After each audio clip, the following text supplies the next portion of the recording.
In the heart of the desert, under the scorching sun, a man named Moses stood before a people who seemed to have lost their way. They were a community of former slaves, wandering aimlessly, searching for a promised land. But what truly bound them together was not the promise of a physical destination, but a set of ancient rituals and practices that defined their identity and their relationship with the divine. These rituals, detailed in the book of Leviticus, might seem bizarre and even repulsive to modern readers, but they were the very foundation of a culture that sought to navigate the complex boundaries between the sacred and the profane. Fire, blood, oil, and water, these four elements are the chief instruments for protecting the separation of ontological spheres in the ancient Israelite cult. Each of these substances carries deep symbolic meaning, reflecting an implicit symbolic order that predates biblical monotheism. Fire, for instance, is closely associated with the divine. In the book of Exodus, God reveals his commandments in a spectacular display of fire and smoke, and he manifests his presence before the people in a pillar of fire by night and a pillar of cloud by day. Fire is the medium through which God is worshipped, with burnt offerings and other sacrifices turned to smoke, symbolizing the ascent of the offering to the heavens. Blood, on the other hand, is the life force that flows through the veins of living creatures. In the ancient Israelite world, it is both a sacred and a dangerous substance. The book of Leviticus emphasizes that blood must not be consumed as food, but is to be used ritually for purification.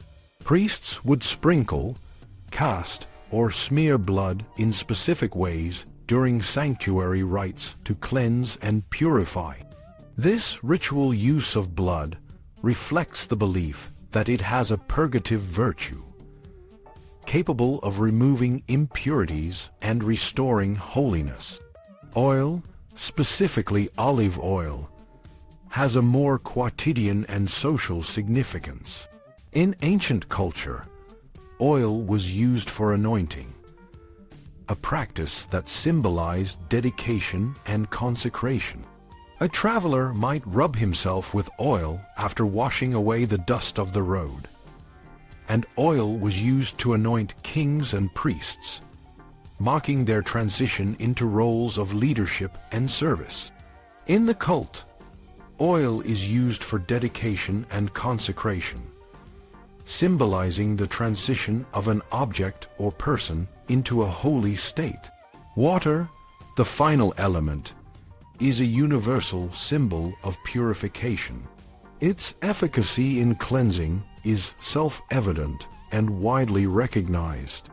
In the rituals described in Leviticus, water is used to wash the innards and legs of sacrificial animals, ensuring that they are clean before being offered to God. The use of fresh, running water for purification reflects the ancient belief in the purifying power of natural, uncontaminated water. These four elements, fire, blood, oil, and water, are drawn from different realms of existence.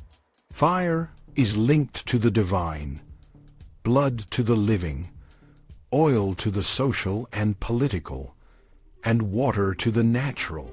Together, they form a symbolic framework that helps to define and maintain the boundaries between the sacred and the profane.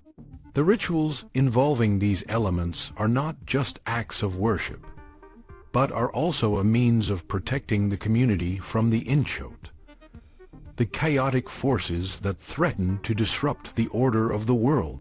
The regulations and rituals described in Leviticus may seem strange and even repulsive to modern readers, but they are reflections of a deep spiritual seriousness, grounded in a comprehensive and coherent conception of reality. The Israelites believed that holiness could be achieved and protected only by constantly confirming the hierarchical distinctions between the sacred and the profane. This meant laying out reality in distinct realms and categories, separated by barriers of prohibitions. For example, the priests Aaron and his sons were warned never to enter the sanctuary when they had drunk wine or strong drink, as authorized ritual was seen as the opposite of ecstatic orgy. This ban, like many other injunctions in Leviticus, was designed to implement a general ideology of separation, to divide between the holy and the profane, and to teach the Israelites the statutes that God had given through Moses. The opening chapters of Leviticus provide a detailed account of the various offerings and sacrifices that were to be made to God. These offerings included burnt offerings, grain offerings, and peace offerings, each with its own specific requirements and procedures. The burnt offering, for instance, required an unblemished male animal from the herd or flock. The animal was to be slaughtered, and its blood cast around the altar. The body was then to be flayed and cut into parts, which were placed on the fire and turned to smoke, symbolizing the assent of the offering to God. The grain offering, on the other hand, involved fine semolina mixed with oil and frankincense. A portion of the grain offering was to be burned on the altar, while the rest was reserved for the priests. These rituals were not just about following a set of rules. They were about maintaining the order of the universe. The Israelites believed that the world was divided into distinct realms, and that the boundaries between these realms must be carefully maintained to prevent chaos and disorder. The rituals of sacrifice and purification were a way of reinforcing these boundaries, of ensuring that the sacred remained separate from the profane. The priests, who were responsible for performing these rituals, were seen as the guardians of this order, tasked with maintaining the purity and sanctity of the sanctuary. The rituals described in Leviticus may seem strange and even barbaric to modern readers, but they were a vital part of the ancient Israelite worldview. They were not just acts of worship, but were also a means of maintaining the social and cosmic order. The Israelites believed that by following these rituals and maintaining the boundaries between the sacred and the profane, they could achieve and protect holiness. In a world where chaos and disorder were constant threats, these rituals provided a sense of stability and security. In conclusion, the rituals and regulations described in Leviticus may seem strange to modern readers, but they were essential to the ancient Israelite community.